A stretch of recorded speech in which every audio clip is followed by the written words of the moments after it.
I have Samuel Akom and Caleb Kuda. And before you get into your headlines, I have the daily graphic here. Non-traditional exports up 41%. Ministry targets $10 billion by 2030. Elizabeth Ofosu-Jare, a photograph here on the front page of the daily graphic. Now, the Minister for Foreign Affairs, Ablakwa, is also here. Statements on global issues, not foreign policy shift. So, statements on global issues do not signal foreign policy shift, he says. Meanwhile, nearly 1 million people exit poverty. This is the new multidimensional poverty report the Statistical Service has released. I think they came out yesterday. In other headlines, Ghana committed to expanding relations with China. This is the Vice President. And UG and AC for NCA push nature-based solutions for Ghana's development. Gentlemen, let's take it the rest of the headlines. So the Chronicle leads with GPRTU throws a fit. Arrest 15 drivers for charging multiple fares, and Volta Students Association honors Opon Fosu for exemplary leadership. Baumia leads Senpo's opinion poll, and Boso Mankrado has not been distooled. This is the family, Boso Mankrado. And now the Daily Guide front page this morning. Oforiatta U.S. case. Judge demands extradition papers. And then court denies Abutreka bail. That will be seen on page 6 of the Daily Guide. And then MPP delegate wants a disruption plot probed. That will be found on page 3. That is related to the MPP upcoming presidential primaries. The Ghanaian Times. Government assesses 5 defunct state-owned enterprises for revamping and the rapid industrialization for jobs initiative. This according to the Trade Minister Elizabeth Ofosu-Adjare. And then use of 20 Peswa coin declines in Accra. Multi-dimensional poverty falls to 21.9%, but regional disparities persist. And then 15 trotro drivers arrested at Awoshi over alleged overcharging. The New Republic this morning, Mahama chairs Davos launch of Accra Reset. I think that's related to some happenings in the international front. And they have crisis at G-Tech. We know that some persons have been seeking the removal of the Director General. That is what that story is about. Yeah. And Imani Chief exposes $15 billion Chibi looters. That will be found on page 2 of the New Republic. Daily Post. Ghana deepens strategic fisheries partnership with China to drive food security, jobs, and blue economic growth. U.S. Justice Department working on extradition request for former Finance Minister Ken Oforiatta. This is according to the AG. And then there's a response to the minorities press conference. It says minorities press conference on removal of Ablakwa. Most useless ever. This is Edem Agbana politicians. Let me now take you to the overseer. And we know that in recent time, people have been calling for gold to be refined in the country. And there's a story here saying Ghana to refine 1 ton of gold weekly as Gold Board signs landmark deal. And they also have the story that was captured on the Daily Graphic front page. Multi-dimensional poverty drops to 21.9% in Ghana. If you go to citinewsroom.com, they've done a very interesting angle to the poverty story. Big regions, big burden. Ashanti and Eastern regions top Ghana's poverty numbers. I'll give you the details of that shortly. Meanwhile, Ghana has improved living standards, but jobs remain a challenge. This is the IMF speaking in an interview yesterday. VRA Netco announced 3-day power rotation in Sunyai. In other headlines, IMF ensures national policies don't harm other economies. This is Abebe Selassie. Comac will engage Star Oil after membership suspension, and group backs removal of Prof. Jinapo as DTEC DG. And then, of course, FIFA's the World Cup will see the U.S. Embassy introduce a new FIFA pass for visa applicants into the U.S. If you go to ChannelOneNewsOnline.com, Comac rejects claims of targeting Star Oil amid price floor dispute. Meanwhile, Abebe says Ghana's Eurobond buzz is concerning. In other headlines, Ghana Water restores water supply after Akbon transmission line repair. And Kumasi Mayor shuts down Alpha and Omega chop bar over poor sanitation. Mpox count hits 980 after 12 new cases. This is the Ghana Health Service. MyJoyOnline.com is dealing with MPP. We've managed to build sufficient confidence among MPP members. This is Osei Usu. Also, Mahama champions Accra Reset at WEF meeting today. In other headlines, Akufo-Addo to chair Commonwealth Observer Group for Bangladesh election and referendum. And 211,849 delegates to vote at 333 centers. This is MPP laying out the numbers ahead of a crucial vote for the flag bearer. The High Street Journal has a very interesting headline. Why do governments fail after a good start? Upon Nkrumah provides answers. There's an interesting one. The beef between Gold and Star Oil. Why this matters beyond memes and breakfast. Interesting and I think stuff. we made that point well made on the breakfast show days ago of the need to refine It's not just about who wins to now. It's about the nation winning. You see that point. That's right. Now, so those are some of the headlines for the morning. I don't know where you want to start from today. GPRTU going back there. Okay. They've arrested 15 of their members for charging multiple fares. Page number 7 of the Chronicle. Ghana Private Road Transport Union, GPRTU, has caused the arrest of 15 commercial drivers, popularly known as trotro drivers, at Ablakwa in Accra for allegedly charging passengers multiple fares. The arrest, which occurred around 10 a.m. yesterday, were initiated by the GPRTU following complaints that some drivers and their mates were fleecing commuters by splitting approved routes into shorter trips and charging fares multiple times. According to the task force, the operation is part of broader measures aimed at addressing persistent transport challenges and improving discipline within Accra's public transport system. Since we are in the transport sector, let me bring you this story. Star Oil pulls out of Comac membership over price floor dispute. The story is on page 5 of the Overseer. Indigenous Oil Marketing Company, Star Oil Limited, has suspended its membership of the Chamber of Oil Marketing Companies, Comac, with immediate effect, escalating tensions within Ghana's downstream petroleum sector. In a statement issued on Wednesday, January 21, 2026, Star Oil said the decision follows disagreement over the National Petroleum Authority's fuel price floor policy and recent social media dispute involving other oil marketing companies. So I think because of the back and forth. Meanwhile, Comac, which is the Chamber of Oil Marketing Companies, say they will engage Star Ghana after membership suspension. The chairperson who was speaking to the Eyewitness News yesterday, Dr. Riversing Opon, says they will engage the company to resolve differences and restore dialogue after the OMC suspended its membership of the chamber. It says they have a crucial board meeting today and said the chamber is taking steps to reopen discussions with Star Oil, stressing that divergent positions on industry issues were made. I think he was asked whether they support the issues around removing the price floor and he says he would give us a definite answer today. Meanwhile, the High Street Journal has a write-up on this, and they're saying beyond the memes and the breakfast that's for free, it says the beef between Gold and Star Oil. Why this matters beyond memes and breakfast. During the second pricing window, Gold reduced prices to 9.99 per litre at selected stations, marking a return to single-digit pricing for the first time in several years. And then it says, while the two peso difference between what Gold is offering and Star has drawn outsized interest, the underlying issue is not price rivalry, but the structure of Ghana's fuel market and the role of regulation within a system officially described as deregulated. And then they analyze the MPA's role and they discuss other issues around the sector. Now, this big report on multidimensional poverty, I think is also doing well in some of the papers. Ghanaian Times has an angle that says multidimensional poverty falls to 21.9%, but regional disparities persist. So multidimensional poverty in the country has steadily declined from 23.9% in the first quarter of 2025 to 21.9% in the third quarter of 2025, a study by the Ghana Statistical Service has revealed. Now, the quarterly multidimensional poverty report covering the first quarter of 2024 to the third quarter of 2025 disclosed that between the second quarter of 2025 and the third quarter of 2025, the multidimensional poor population reduced by a little over 360,000 persons. It further stated that within a 1 year period between the third quarter of 2024 and the third quarter of 2025, about 950,000 people moved from multi-dimensional poverty. The report covers 4 main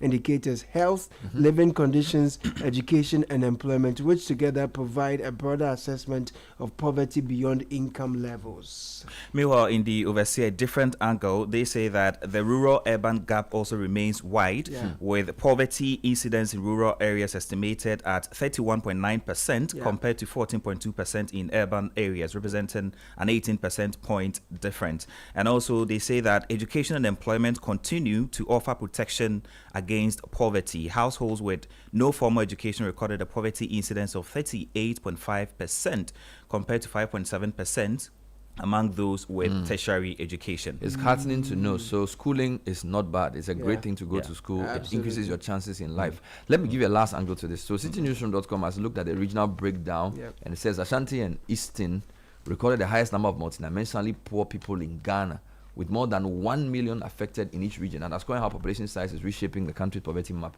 even as national indicators improve. So while regions such as Northeast and Savannah continue to post the highest poverty incidence rates, which is about 50%, the data shows that high population regions are now carrying the heaviest absolute burden of deprivation. So the difference between the percentage of people who are poor, the number of people who are poor. Now, at the national level, poverty remains sharply divided along, as you said, rural-urban lines. Greater Accra and Western recorded the lowest poverty incidence, both remaining below 20%. The drivers of poverty remain largely structural. Living conditions and health deprivation dominate, with lack of health insurance coverage accounting for almost 27% of multidimensional poverty, followed by nutrition 14%, employment 12%, and school attendance. There's also overcrowding and limited access to toilet.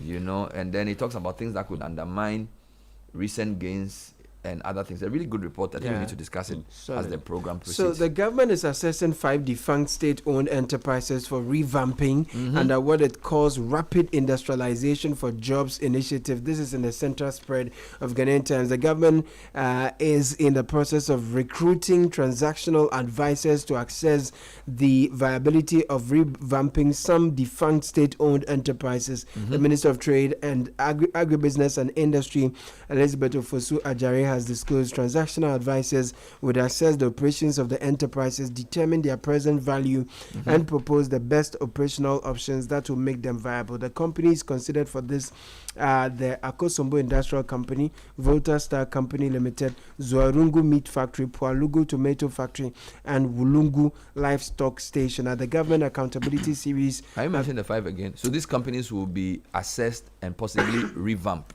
So which are they? Akosombo Industrial Company, Volta Star Company Limited, Zuarungu Meat Factory, and Pualugu Tomato Factory, and Wulungu Livestock Station. So the first 2 you mentioned, I'm not sure what they do. The Akosombo Industrial, did they mention the specific thing they do? And then the Volta Star, you are not sure. Okay. Because the angle the graphic has is that the ministry has reported a 41.21% growth in non-traditional export earnings for the first half of last year, reaching $2.54 billion as part of steps towards a $10 billion export target by 2030. Sector Minister announced this when she took a turn at the program you referenced. And she said the ministry had been realigned by an executive instrument to reflect a sharper focus on agribusiness and industrialization, which is critical.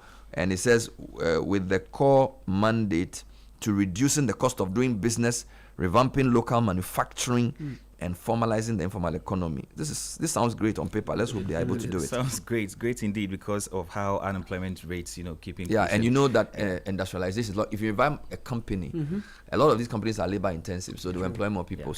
Let's hope they succeed there. Let me stay with the Trade Ministry, because Trade Ministry's loan crackdown targets want-to-me style deals. That is how they've captured it. In a move signaling a tougher stance on state-backed finance, and the Ministry of Trade, Agribusiness and Industry has announced the recovery of 107 million Ghana cedis from defaulted loans issued by Ghana Exim Bank. And the minister disclosed this during her address during the Government Accountability Series yesterday. All right. Do you want to do some politics as the MPP's big day approaches? Perhaps first with some anti-graft stories. Wonderful. High Court orders Gifty Owari Mensah to file witness list in 1.5 billion Ghana cedi NSA ghost names case.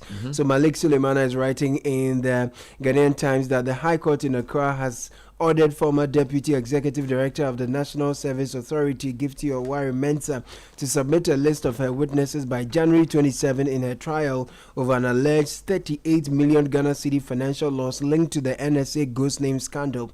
A presiding judge, Justice Audrey Kokuviete, warned the court would advise itself if Mrs. Owari Mensah failed to comply. The accused had previously ignored a December 22 court order to provide the list. Her lawyer, Gary Nimakumafo, argued that her witnesses depended on the prosecution's evidence. Now, Justice Kokuviete rejected this, emphasizing that court orders are mandatory and cannot be selectively obeyed. We know that she was granted a 10 million Ghana Citi bail on October 25 after pleading not guilty to charges including willfully causing financial loss, money laundering, stealing, and using public office for profit.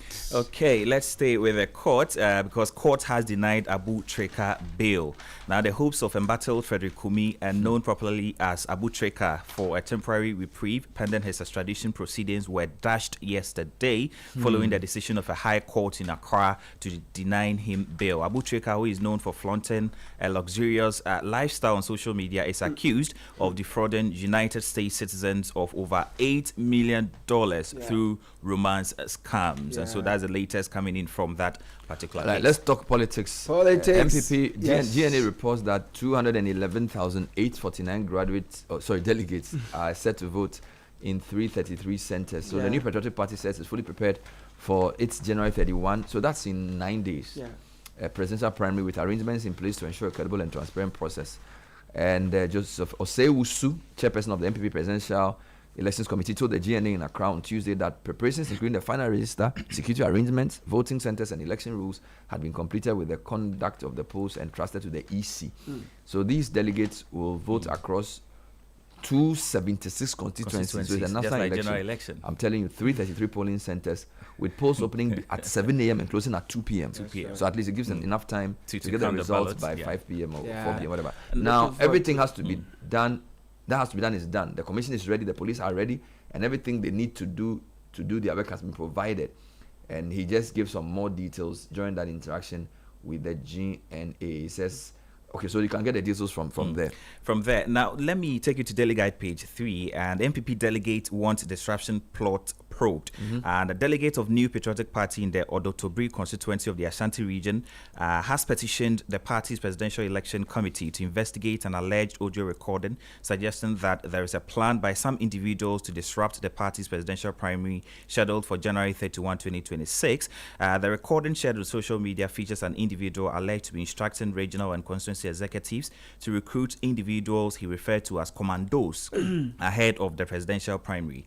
And I think it's something that, if it's true, they need to look into, because it's going to be held across the country and you would want security to be beefed up. Still on politics, Baumia leads Senpoa opinion poll. So former Vice President of Ghana and flag bearer hopeful of the New Patriotic Party, Dr. Mahmoud Baumia, has emerged as a leading contender in the party's presidential primary, according to findings from a nationwide delegate-based opinion poll conducted by the Center for Public Opinion and Awareness, SEMPOA, and released in Accra yesterday. The poll shows Dr. Baumia polling 42% of stated voting intentions among delegates ahead of Kennedy Japan, who garnered 34%. 7% of respondents indicated support for other aspirants, while 17% said they remain undecided, suggesting that the contest is still open. The undecided is very high in some of these polls. Speaking of polls, the IEA says a majority of Ghanaians are happy with the direction of the country. This is ChannelOne News Online. The survey found that 58% of respondents said they were happy with how things were going, while 34% expressed satisfaction. 8% said they were unsure. Now, I'm bringing this because we also have another one where the Africa director of the IMF is commending Ghana's progress, but calling for more to be done on job creation. So, what's his name? Abebe Selassie, who's the director of IMF for Africa, he praises Ghana's economic performance, but says that more needs to be done for job creation in the country. Let me just read 2 paragraphs of this. Letitia Osei reports that the director of Africa Department of IMF, Abebe Amaro Selassie, has commended the country for making tremendous improvement in key sectors, particularly power, accessibility, and overall living conditions. Speaking on the point of view yesterday, Mr. Selassie attributed the progress to the collective efforts of the Ghanaian people and industries rather than IMF programs. He added that Ghana's continued success will depend on sustaining these efforts. He says electricity access used to be 30 to 40, 20 years ago. It's now closer to 90 or even more. There's been progress in all quality of life in many cases. However, he noted that challenges remain, particularly in job creation and economic stability. Meanwhile, President Mahama to lead Accra Reset dialogue in Davos. And President John Dramani Mahama will today, Thursday, January 22, 2026, lead the first Davos convening of the Accra Reset on the sidelines of the World Economic Forum annual meeting. And a statement issued and signed on Wednesday, January 21, 2026, by the spokesperson for the President and Minister for Government Communications, Felix Kwachio-Fosu, said the President would chair the Presidential Council of the Accra Reset, a global South initiative aimed at strengthening sovereign capacity and reimagining international cooperation at a time of unprecedented global challenges. Speaking of which, Trump has many things to say. He says a framework of a future deal discussed on Greenland as he backs off tariff threat. He has backed off. He also says he's not going to take over Greenland using military force. That even though he could do it, he doesn't want to do it. This man. And therefore, he can see that the room is relieved. And then he finished, he said Canada lives because of US. Wow. And then he said the Swiss president is too repetitive. He says Macron should get out. Charlie, Trump is just please everybody. One of the headlines on the BBC says Trump's jibes are wearing thin for many of Europe's leaders. And then there's another one that says that US allies won't forget Trump's Greenland crisis. So the relationship has been mad over the long term, according to a BBC pundit writing this morning. Still with some international news, this I don't know whether it's troubling or a good news, because Ghana begins process to acquire Kwame Nkrumah's former residence in Guinea. It's a good one. Yes, Ghana has begun negotiations with the family of Guinea's first president, Ahmed Sekou Toure, to acquire the house where Osagyefo Dr. Kwame Nkrumah lived and worked during his final years as co-president of Guinea. In a Facebook post, Minister for Foreign Affairs Samuel Okudzeto Ablakwa said the initiative is being carried out on the instructions of President John Mahama to preserve Kwame Nkrumah's legacy and develop the property as part of a historical tourism circuit linking Ghana to... I just want to give you a final story from the UK, which I think is important because a lot of Ghanaians live there. UK-wide stay-at-home alert over bug causing 6 symptoms with 48-hour rule. So the UK Health Security Agency has issued guidance. I'm reading this from the Mirror. On what to do if you contract the illness in a new update. The British public has been issued a major health alert over a nasty bug currently sweeping across the UK. People who are suffering from symptoms of the illness are being told to stay at home and to follow a 48-hour rule. They are also being asked to avoid visiting crowded places such as schools, offices, and hospitals. The bug, which the UK Health Security Agency says is unpleasant for everyone, is currently causing a number of cases so far this month. According to the latest figures, norovirus activity is rising a lot in the UK at the start of this year. Lab reports show a 47% increase in the first 2 weeks of January. So people are catching the bug. There is, before you go, please, with your permission, JHS student kills colleague over boyfriend. And it appears that Wait, this is the Daily Guide? Yes, this is the Daily Guide, page 6. 16. And a 16-year-old female junior high school student has allegedly been stabbed to death by a 15-year-old colleague in a fight over a boyfriend. The unfortunate incident happened in the Akontobra district of the Western North region on Monday. And there's a story, I won't read the details. The Modern Ghana front page story. Married men sleeping with side chicks won't survive this year, according to Nathaniel Bassey. It's a prophecy. Renowned gospel singer Nathaniel Bassey has issued a stern warning to men who are married, who deceive young women, who knowingly and to young women who knowingly engage in relationship with married men. In a viral clip online, Bassey strongly condemned married men who present themselves as single while pursuing other women. He causing such men to put an end to what he described as dishonest and destructive behavior, warning that there will be serious consequences.